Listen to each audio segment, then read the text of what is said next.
हरे कृष्णा। साल भर में कुछ पूर्णिमा ऐसी होती हैं जिन्हें बहुत ही शुभ और लाभदायक माना जाता है और इन्हीं में से एक है आश्विन महीने के शुक्ल पक्ष में पड़ने वाली पूर्णिमा, जिसे शरद पूर्णिमा के नाम से जाना जाता है।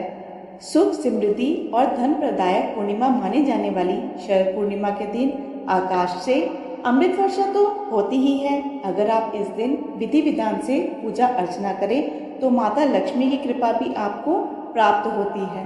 साल 2025 में शरद पूर्णिमा का पावन पर्व मनाया जाएगा 6 अक्टूबर दिन सोमवार को। आज की वीडियो में आप जानेंगे ऐसी कौन सी सरल विधि से आप माता लक्ष्मी की पूजा करें जिससे उनकी कृपा आप पर सदैव बनी रहे। शरद पूर्णिमा के दिन सबसे पहले जल्दी उठकर स्नान करें। स्नान अगर संभव हो सके तो किसी पवित्र नदी में करें। अगर ऐसा संभव ना हो तो अपने घर में ही आप नहाने के पानी में गंगा जल मिलाकर सभी पवित्र नदियों का ध्यान करते हुए उस जल से आप स्नान करें। इसके बाद आप अपने मंदिर की सफाई करें। उसके बाद चौकी पर पीला या सफ़ेद वस्त्र बिछाएं। उसके बाद आप धातु या फिर मिट्टी का कलश लें, उसमें जल भरकर उसको चौकी पर स्थापित करें। कलश पर आम के पत्ते रखें, उस पर नारियल रखें। यदि नारियल ना हो तो आप कलश के ऊपर दीप जलाकर भी रख सकते हैं। अब कलश के पास ही चंद्रमा की तस्वीर या प्रतिमा रखें। अगर तस्वीर या प्रतिमा ना हो तो आप अक्षत से भी कलश के पास चंद्रमा की आकृति बना सकते हैं। अब अक्षत का आसन देकर उस पर भगवान गणेश जी की और माता लक्ष्मी जी की प्रतिमा या तस्वीर की स्थापना करें, क्योंकि शरद पूर्णिमा की रात को माता लक्ष्मी धरती पर विचरण करती हैं। इसलिए आज की रात माता लक्ष्मी जी की और साथ ही साथ भगवान कृष्ण जी की भी पूजा की जाती है, क्योंकि शरद पूर्णिमा की रात को ही भगवान श्री कृष्ण ने गोपियों के संग महारास रचाया था। इसलिए आज के दिन आप सच्चे मन से भगवान श्री कृष्ण या फिर भगवान श्री कृष्ण के बाल स्वरूप का भी पूजन कर सकते हैं। माँ लक्ष्मी जी के मंत्रों का उच्चारण करें, जैसे ओम श्री महालक्ष्मी नमः। इस तरह से धूप दीप जलाकर सभी देवी देवताओं का पूजन करें। व्रत की कथा पढ़ें। सबसे अंत में कपूर जलाकर आरती करें और क्षमा याचना करें। भोग अंत में लगाया जाता है, तो सुबह की पूजा में आप दूध से बनी मिठाइयों का, फलों का या फिर पंचामृत का भोग लगा सकते हैं। दिन भर उपवास रखें। जो लोग सत्यनारायण भगवान जी का व्रत रखते हो या फिर उनकी कथा पढ़ते हो या सुनते हो तो वह अभिजीत मुहूर्त के समय कथा पढ़नी या सुननी चाहिए। फिर शाम को चंद्र उदय से पहले एक बार फिर से स्नान करके साफ स्वच्छ वस्त्र धारण करें और शाम की पूजा की तैयारी करें। शाम के समय भी आपको विधि विधान से पूजा करनी होती है। शाम के समय आप खीर बनाएं। खीर आप गुड़ की या फिर गाय के कच्चे दूध से खीर बना सकते हैं। खीर आप मखाने की, लौकी की या फिर ड्राई फ्रूट्स की खीर भी बना सकते हैं। क्योंकि शाम की पूजा में चंद्र देवता की पूजा भी की जाती है, इसलिए शाम के समय आप एक लोटे में जल भर कर रखें और एक गिलास में गेहूं भर कर रखें। चंद्रमा को अर्घ देने वाले जल के लोटे में शक्कर, बताशा और सफ़ेद पुष्प डालें।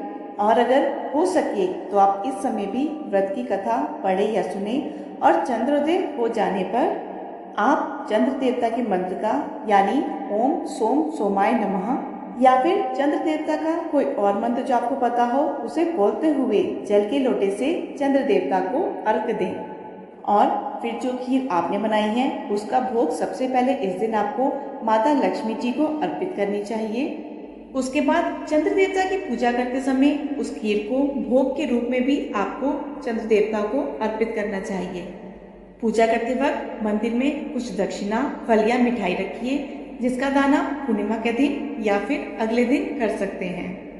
इस प्रकार चंद्र देवता की पूजा करने के बाद आप फलाहार करके अपना उपवास खोल सकते हैं। शरद पूर्णिमा की रात खीर बनाकर उसको खुले आसमान के नीचे रखें ताकि चंद्रमा की किरणें उस पर पड़ सकें, क्योंकि ऐसा माना जाता है कि आज की रात चंद्रमा से अमृत की वर्षा होती है, जिससे खीर में दिव्य गुण आ जाते हैं। चंद्रमा की रोशनी में रखी गई खीर को पहले भगवान को भोग लगाया जाता है। उसके बाद उस खीर को प्रसाद रूप में सभी को बांटा जाता है और स्वयं भी ग्रहण किया जाता है। आप इस खीर को अपने घर के आंगन में या फिर बालकनी में, जहाँ पर भी चंद्रमा की रोशनी आती हो, वहाँ रख सकते हैं। एक बात का ध्यान रखिएगा, खीर को धूल मिट्टी या फिर किसी प्रकार की गंदगी से बचाने के लिए उसे एकदम साफ जगह पर रखें। खीर को किसी बर्तन से ढकना नहीं चाहिए, क्योंकि ऐसा करने से चंद्रमा की जो किरणें हैं वह खीर पर नहीं पड़ेंगी। खीर को खुला भी नहीं छोड़ना चाहिए, क्योंकि उसमें कीड़े आदि गिरने का डर है। तो ऐसे में आप खीर को किसी छलनी से या फिर किसी महीन कपड़े से ढककर रख सकते हैं, जिससे उसमें चंद्रमा की किरणें प्रवेश कर सकें। चंद्रमा की किरणों से भरपूर खीर ग्रहण करने से पहले पूजा पाठ या फिर जागरण करना शुभ माना जाता है। पूजा और ध्यान के साथ ही रात भर जागरण किया जाता है, क्योंकि ऐसा माना जाता है कि इस रात पे माता लक्ष्मी धरती पर विचरण करती हैं, घर घर में जाकर देखती हैं कि कौन जाग रहा है, और इसीलिए शरद पूर्णिमा को कोजागरी पूर्णिमा भी कहा जाता है। जो भक्त चाहते हों उनके घर में सुख समृद्धि के साथ ही पूरे वर्ष माँ लक्ष्मी का स्थायी वास बना रहे, आज के दिन इसी विधान के साथ शरद पूर्णिमा की पूजा करनी चाहिए। पूजन सामग्री का विसर्जन आपको अगले दिन यानी पूर्णिमा के अगले दिन कर देना चाहिए। जहाँ पे भी आपने चौकी लगाई है उसे आप विधि विधान से हटा लें। जो भी पुष्प आपने अर्पित किए हैं उनका विसर्जन कर दें। जो दक्षिणा और गेहूं आपने मंदिर में रखे हैं, जो भी फल मिठाई आपने रखी है, उसे आप किसी ब्राह्मण या फिर सुपात्र को दान कर दें। ये थी आज की वीडियो। आशा है आपको जानकारी पसंद आई होगी।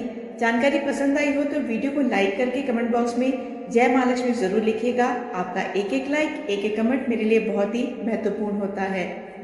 ऐसी और वीडियो के लिए चैनल को सब्सक्राइब करना ना भूलिएगा। धन्यवाद।